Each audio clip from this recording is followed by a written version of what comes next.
A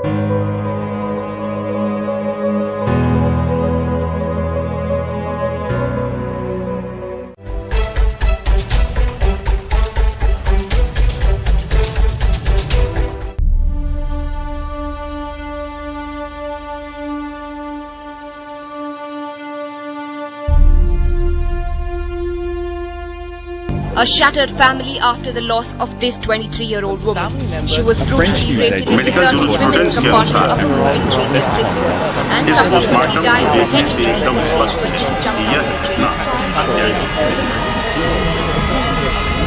Bennington hospital was released.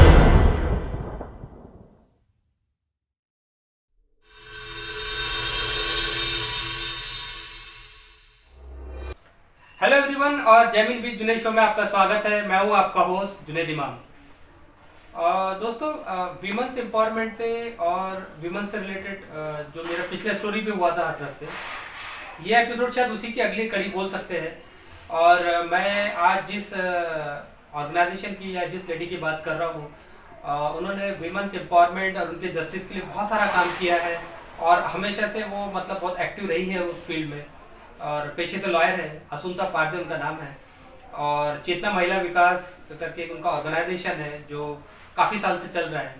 तो उन पे एक बहुत स्पेशल रिपोर्ट मैंने बनाई थी और मैं चाहता था कि वो आपसे शेयर करूं।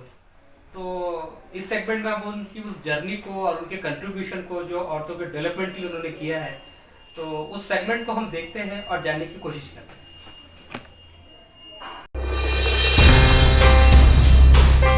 हर सुबह ये बढ़ते कदम किसी न किसी मकसद को तलाशते हैं। कुछ मकसद रोज़गार से शुरू होकर ज़रूरत पर ख़त्म हो जाते हैं और कुछ ज़िंदगियाँ अपने ही वजूद की तलाश में ख़त्म हो जाती हैं। इतिहास के पन्ने भी यही कहते हैं कि देश की महिलाओं ने क्रांतिकारियों के साथ कंधे से कंधा मिलाकर साथ दिया, लेकिन आज़ादी के बाद गुलामी की बेड़ियां उन्हीं के नसीब में आ गई।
ऐसे ही भीड़ में कुछ लोग अपनी मिसाल खुद बन जाते हैं ज़माने के लिए। कानूनी पहेलियों को घर घर आम करने वाली एक ऐसी महिला का प्रयास जिसने हजारों जिंदगियों की किस्मत बदल दी।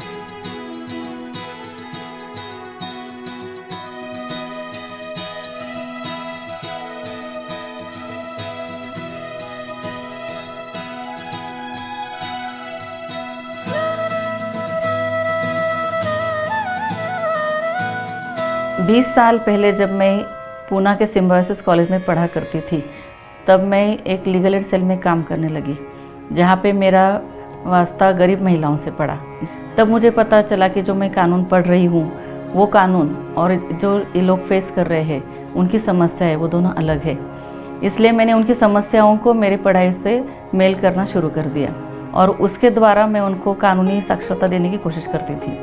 उनका हमेशा यह कहना था कि हम ये क्यों सीखे, हमें इसकी ज़रूरत नहीं है।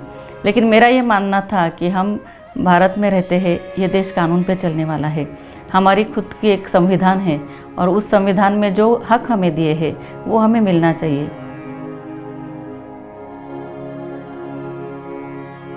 1995 में हमने ये संस्था स्थापना की, उसका रजिस्ट्रेशन करवाया और उसके साथ साथ मैंने जो महिलाएं हमारी बेनिफिशियरी थी उनको लेके ये संस्था का ट्रस्ट बनाया। और मैंने देखा कि महिलाएं शुरू तो करती है कोर्ट में आना, लेकिन बाद में अचानक छोड़ देती है। तब मुझे उनके आर्थिक समस्याएं सामने आने लगी। फिर मैंने उनके लिए बचत समूह का निर्माण किया।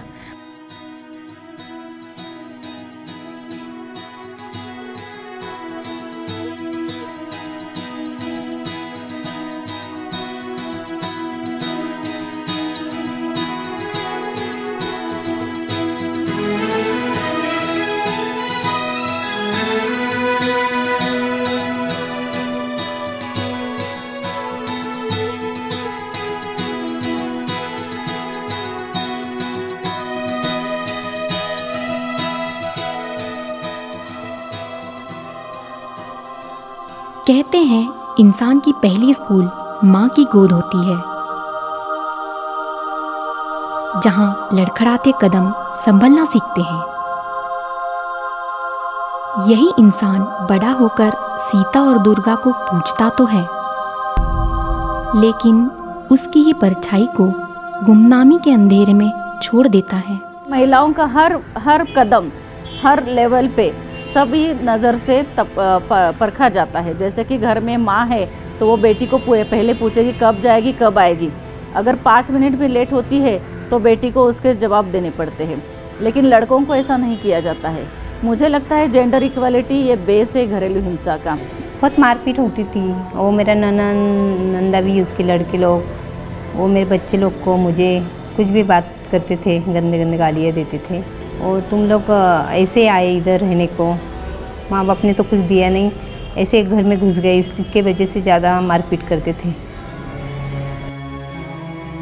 तेजी से बदलता समाज और कानून की धीमी रफ्तार ने हकीकत की तस्वीर धुंधली सी कर दी थी। वही चेतना का हमेशा ये प्रयास रहा है कि छोटे से छोटे हिस्से को भी गहराई से नाप तोल कर परखें, ताकि इंसाफ की राह को और ज़्यादा साफ और मजबूत बना सके।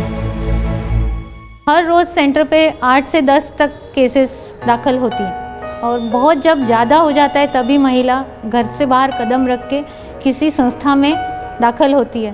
तो यहीं से तो शुरुआत होती है कि पहला कदम उसने उठाया है, वो अपनी बातें बताने के लिए वहाँ आई है और वो मदद चाहती है। मैडम मुझे लेके कोर्ट में गई, मेरे घर पे आई 2-3 बार, पूरी चौकी में आई थी मेरे साथ।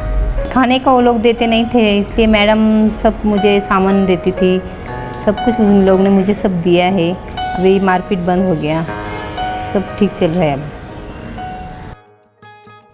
चेतना की ये मशाल रोशनी की तरफ दौड़ने लगी और कुछ ही वक्त में हजारों महिलाएं जिंदगी के सुनहरे सपने लिए इस मंच का हिस्सा बन गईं।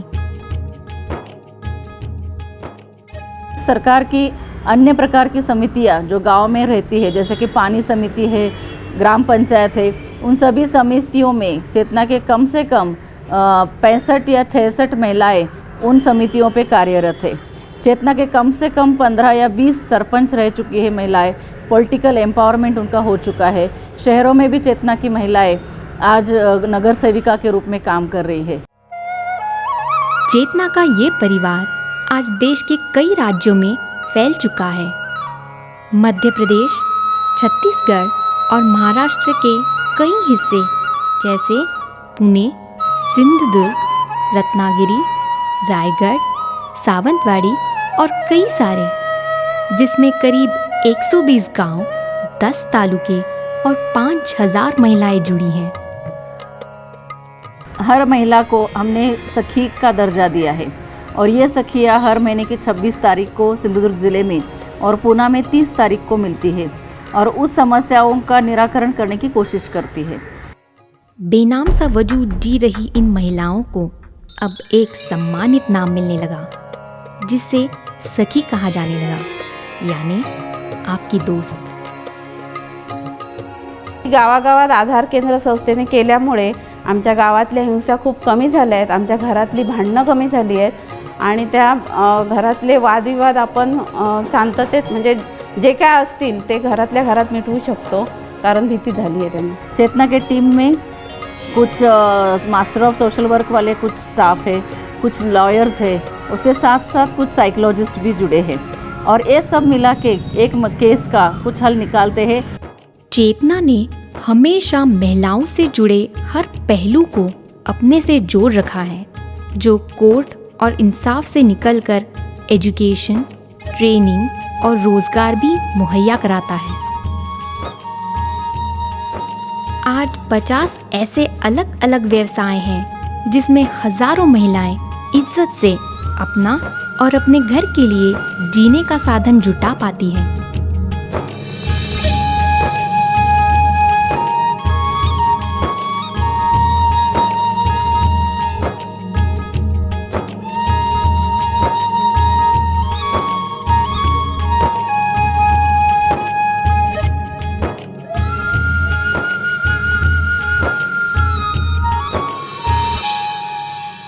जे महिला इतकी गरजलेली असती त्यांना वैद्य आणि वैद्याचं आणि त्यांना जेवणाचं निवारा सगळं आम्ही त्यांची सोयीसुख करतो, तर त्या महिला आले पाहिजे आणि त्यांचं जे काही आहे दुःख सुख आमच्याबरोबर तरी सोडवले पाहिजे। बूंद बूंद बनता ये समंदर आज घर घर तो पहुंच गया, लेकिन साथ ही कई और बड़ी जिम्मेदारियां बढ़ गई। इसीलिए चेतना ने कुछ बड़े प्रोजेक्ट्स शुरू तो किए, लेकिन सपोर्ट की कमी ने उसे रोक दिया। आज चेतना ऐसे ही छोटे छोटे कतरों की तलाश में है, जो उनमें फिर से नए प्रयासों के लिए रफ्तार दे। महिलाओं के लिए अनेक प्रोजेक्ट्स मैडम ने शुरू किए हैं और उसकी मदद फिनेंशियल हेल्प मिल नहीं रही है, इसकी वजह से वो ज़्यादा आगे बढ़ नहीं पा रही है। तो इसमें अल्कोहलिक्स का एक बहुत बड़ा प्रॉब्लम हम लोग सहन कर रहे हैं और इसके लिए हमें डी एडिक्शन सेंटर ऐसी हमें वहाँ शुरू करना है, क्योंकि जो महिलाएं आती हैं वो इस दारू की वजह से सबसे ज़्यादा पीड़ित है। तो अगर उनके हस्बैंड की दारू की समस्या छूट सकती है तो ये पैसे नहीं होते हैं, इसलिए वो लोग ट्रीटमेंट नहीं ले पाते हैं। तो चेतना का ऐसा एक प्लान है कि वो डी एडिक्शन सेंटर शुरू करे, ताकि ये लोगों को मदद मिलेगी और दारू से मुक्त होकर ये अत्याचार के इसमें कमतरता आ सकती है। आज चेतना एक सेंटर या सिर्फ एक इमारत नहीं है, बल्कि हजारों पीड़ित महिलाओं की उम्मीद है, यकीन है, जो अपने भविष्य को इस छत के नीचे देखती हैं, जिनकी सांसें चेतना के नाम से ही महफूज है। हम भी इस तरक्की के दौड़ में आगे दौड़ना चाहते हैं, लेकिन ऐसी दौड़ हम दौड़ना चाहते हैं जहाँ पे हर महिला को, हर बच्चे को सम्मान और आदर की ज़िंदगी प्राप्त हो। आइए हम और आप मिलकर इनके कदम से कदम मिलाएं, ताकि हमारी नई नस्ल एक मजबूत समाज में आँख खोल सके। किती सांगू मी सांगू कुणाला, मला कायद्याचा आधार मिळाला, मला कायद्याचा आधार मिळाला। किती सांगू मी सांगू कुणाला, मला कायद्याचा आधार मिळाला, मला कायद्याचा आधार मिळाला। रोज मला मारे ती शिवगाळ करती मुलगी निष्कावती, आपल्याला प्रेरणा माहिती मिळाली चेतनाच्या कामाची, आधार गटाने दिला निवारा जेवणाची सोय केली। ताई तुम्ही बी घ्या, दादा तुम्ही